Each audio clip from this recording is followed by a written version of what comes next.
Hi class, good day. So, this is the discussion or the continuation of what I've discussed last day. Supposedly, mao na atong topic unta, but nanapoy situation. So, let's continue with video recording. You can watch it anytime.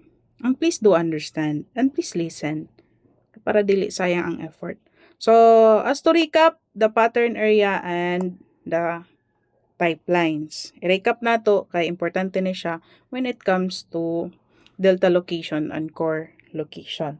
So pipelines, again, the boundaries of the pattern area. So this is the pattern area. So this is the pipelines. Two ridges that runs parallel and diverge that surround or tend to surround the pattern area. So the pattern area lies within the area surrounded by the pipeline. So kinsa tong gilibutan ni pipeline, mao toy gitawag nga pattern area. So next. Okay. Ara na ta sa exciting part. Focal points. Two focal points of fingerprint pattern. So we have the core or the heart of a pattern. So core is also called as the inner terminus. Point of on a ridge formation usually located at the center. So, mabalaan nyo na later. And as for the delta, triradial point or also called as the outer terminus. First ridge formation directly or in the front or near the center of the divergence of the pipelines. That's why it's very important na kakilaya mo or kabalo mo maglocate sa pipeline. Kay naaman dito daw usually directly or the front or near the center of the divergence of the pipeline. So, usually daw si delta makita na din hinga part. Okay? So, let's move to rules on delta selection. So when it comes to delta location or selection, it has 5 rules. Pinaka most important they are actually all important. But you need to familiarize with the rules. Kay, namang goy situation na possible dili lang isa ang mahimo nga pwede nimo pilion as delta. So you need to follow the rules. Okay? So the delta may not be located at a bifurcation which does not open towards the core. So allow me to create a pattern sa fingerprint. Okay. So balik ko na ako ha.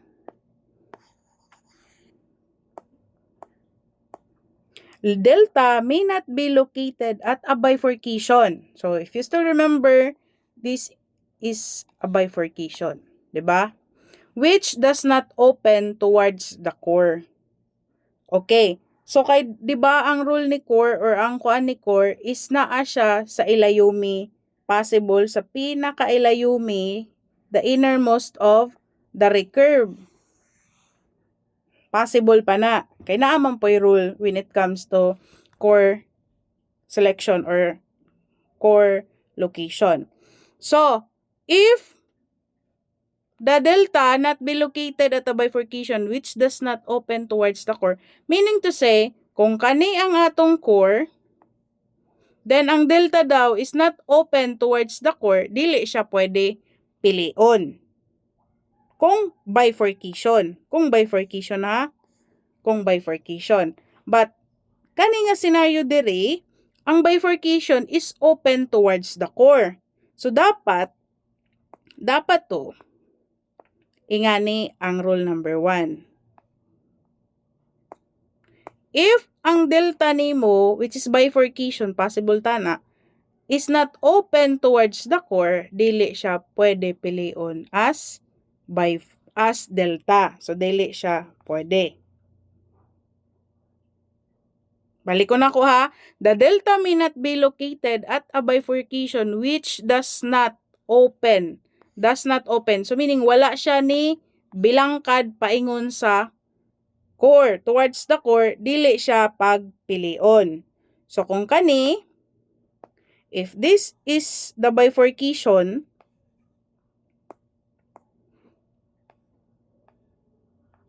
then another bifurcation here, but dili siya open towards the core, it cannot be chosen as your delta. Another, when there is a choice daw, between another delta and a bifurcation, the bifurcation is selected. Okay. So, nanatay bifurcation dire isa. Naapatay bifurcation dire. Then, naapaday another choice aside from bifurcation. So, lang unta lamang na short ridge, napadoy dot din ha. And, bifurcation is selected daw. Okay. So, kung naapadyod tayo bifurcation that is open towards the core, maukuno na yung pilion nato according to the rule number 2. When there is a choice between another delta, so possible delta, pwede ang short ridge, pwede ang dot, and pwede ang bifurcation. Why? Kasi si bifurcation, open man siya towards the core.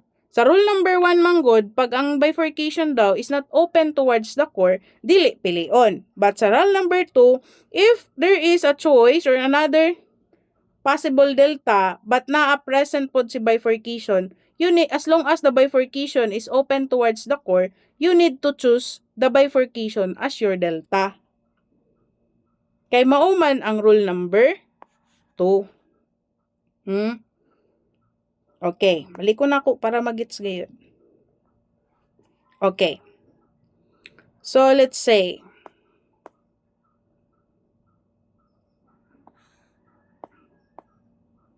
ay nako, sorry class ha. Okay.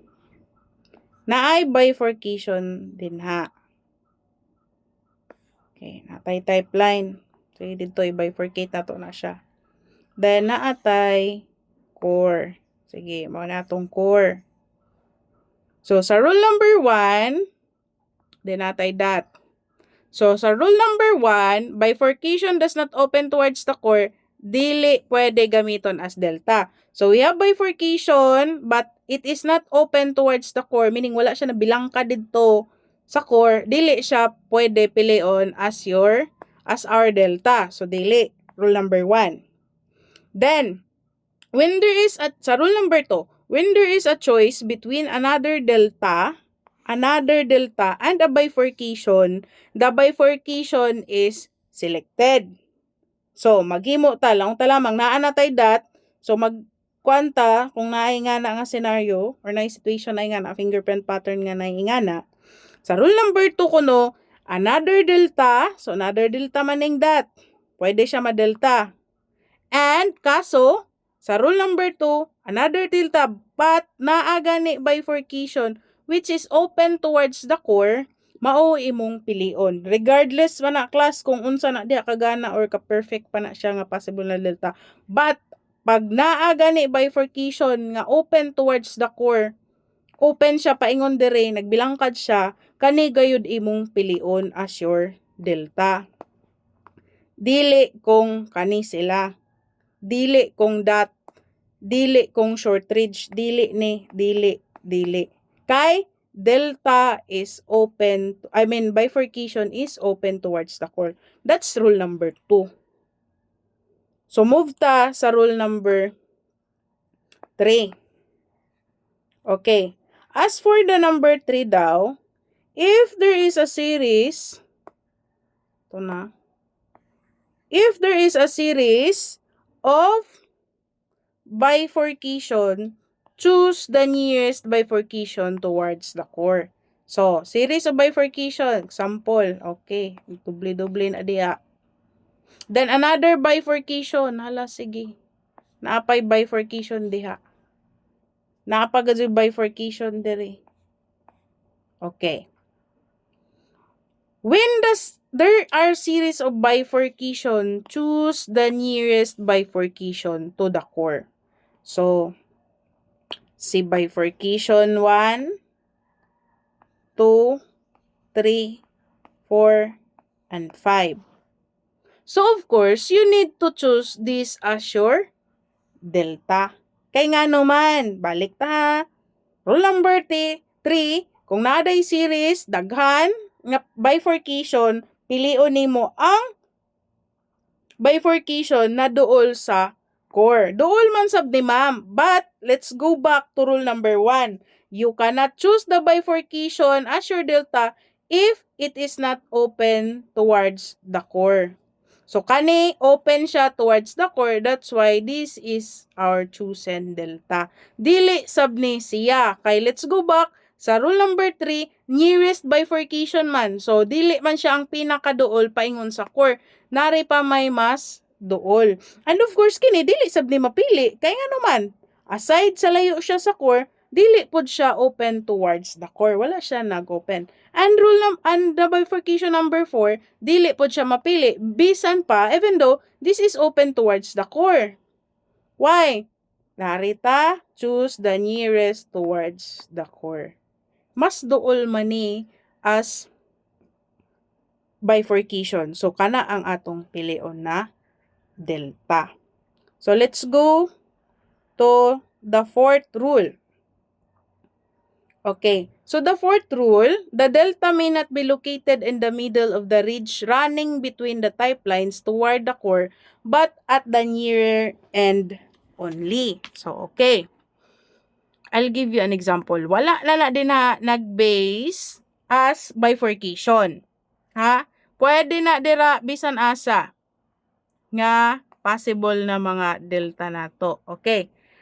The delta may not located in the middle of the ridge running between the type lines towards the core, but at the nearer end only. So, sa laktod na istorya class, kung mauni ang atong type lines duha, di ba na ani ang point of divergence diha? So, si point of divergence, di ba lang ko, usually, diha makita ang atong mga delta. But sa rule number 4, pwede ra nga wala din ha. But, nearer end only. So, let's say, naa kay short ridge diha. Asa man ang imong magdelta? Asa man ka maglabel? Dire ba na part? Or dire? Oh. So, balik ta sa rule number 4. So, nearer end only. Bisan pa kunog wala nakita mismo sa point of divergence but duol sa point of divergence, mauna as your delta. So, sa kaninga scenario class nga naay short ridge diha, pwede man tana ni. Pwede man ni siya kay duol sa core. Kay di ba lang ka man pag duol sa core, much better mga mo imong pilion. But, pwede siya, but layo man siya sa point of divergence. Good. So, kung layo siya sa point of divergence, dili siya ma-choose as core. Okay. Kaya nga naman, dapat man sa rule nga near the end only, naaman siya dapit sa type lines. Duol man siya. Okay? So, kung ingani class, ang kuan, makita ninyo nga pattern na nga ridge namo na ang delta. Okay? Kay naa pa manggod sa rule number kuan sab sa rule number 5. So if the ridge enters the pattern area below the divergence of the type lines, the delta must be located at the near end only. So okay.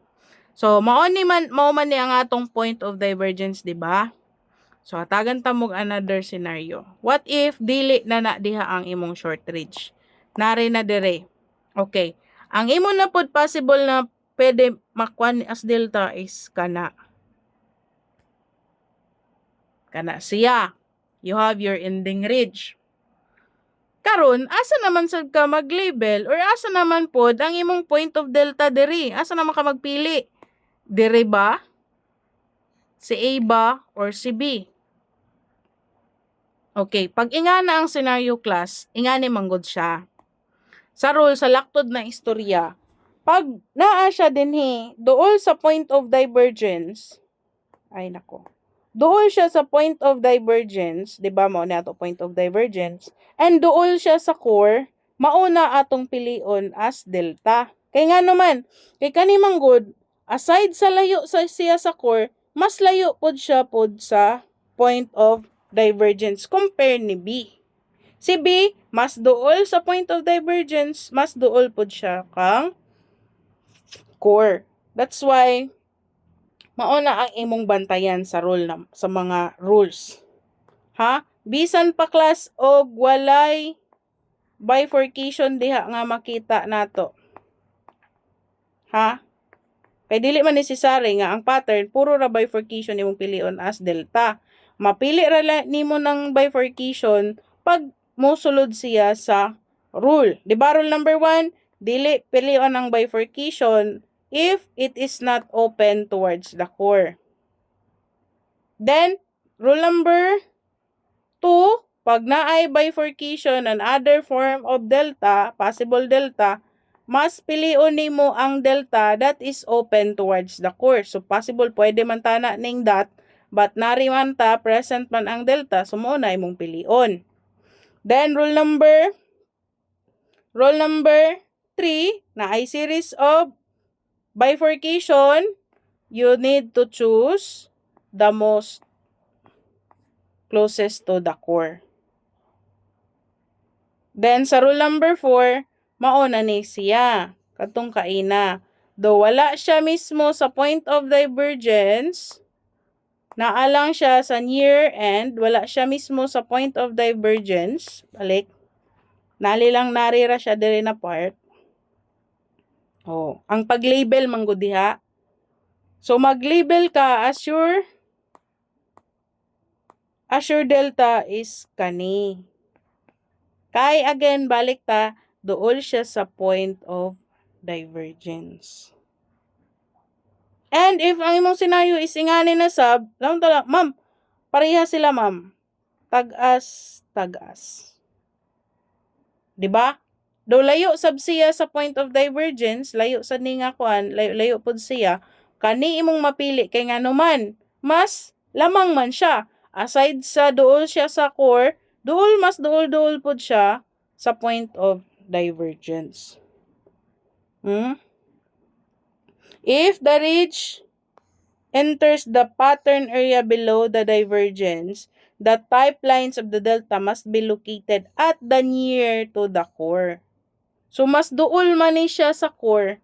That's why, mas gipili ni as delta. Kay mauma na sa rule.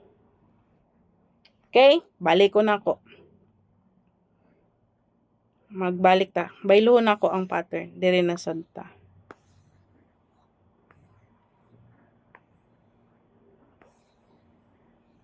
Okay. So, naatay bifurcation. Okay. Delta, dot, short ridge. Then, naay bifurcation, another bifurcation. So, kung nga na ang pattern na to. So, matik, dili ni makakuan as bifurcation. Because rule number 1, if the bifurcation is not open towards the core, dili na siya pilion. Then, rule number 2, if there are series of possible deltas, but the bifurcation is open towards the core, nagbilangkad siya paingon sa core, the bifurcation must be chosen. Pili siya. Rule number 3, if there are series of bifurcation, series of bifurcation, choose the nearest towards the core. So, kung kani, this bifurcation is not open towards the core, same with this. So, piliun gyapon nimo ni as delta. But, pag kani-gani na mga bifurcation is